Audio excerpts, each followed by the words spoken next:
welcome to dinner tonight. My name is Tiffany Traylor and I am with Prairie View A&M Cooperative Extension Program. And today I have a nice recipe for you. Today we'll be making hearty veggie soup. So as the temperature starts to cool down, we're always looking for recipes that can help to warm us up. So I think this is the perfect one. The great thing about this recipe is that we just dump everything in our pot, we let it simmer, and it's ready to go. So for this recipe, I'm using red potatoes that I've just chopped. So we're going to go ahead and add that in. Next, we're going to add in some chopped tomatoes with green chili. If you like your recipes to be a little bit spicier, you may choose the spicy version, but I'm just using mild. Next, we're going to add in some corn. And this is actually frozen corn that has thawed out just a little bit. I'm going to add in some green beans. And again, these green beans were frozen. So if you are going to choose frozen, just make sure that it's only the vegetable that's in the package and not extra seasoning that may add extra sodium. Next, we're going to add in some carrots.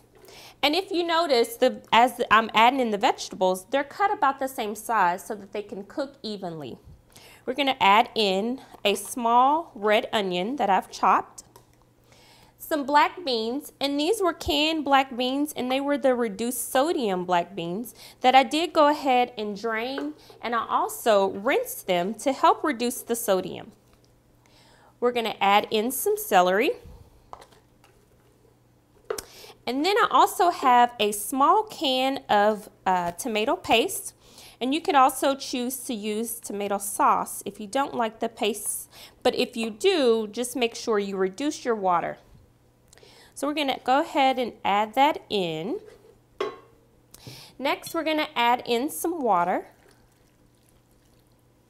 And then we're going to add in some chicken broth. Now this chicken broth, I actually use the bouillon cubes instead of using the broth itself. It does help to reduce the cost some.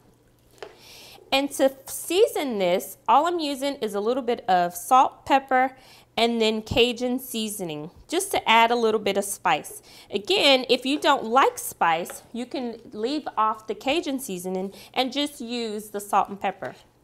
So I'm just gonna mix this around really good just to make sure the tomato sauce, or excuse me, the tomato paste is evenly distributed.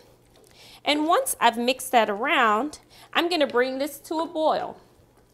Once it's reached a boil, I'll reduce the temperature and let it simmer for about 20 minutes or until the vegetables are tender. Hello and welcome back. So we've had this cooking for about 20 minutes and our vegetables are nice and tender. So it's time for us to serve it. So today I'm actually serving this with wheat crackers on the side. So we're going to ladle in just a little bit of the soup into the bowl. And that's ready for you to enjoy. So the next time you're wondering what's for dinner tonight, make sure to check out Texas A&M AgriLife Extension Service and like our Facebook page.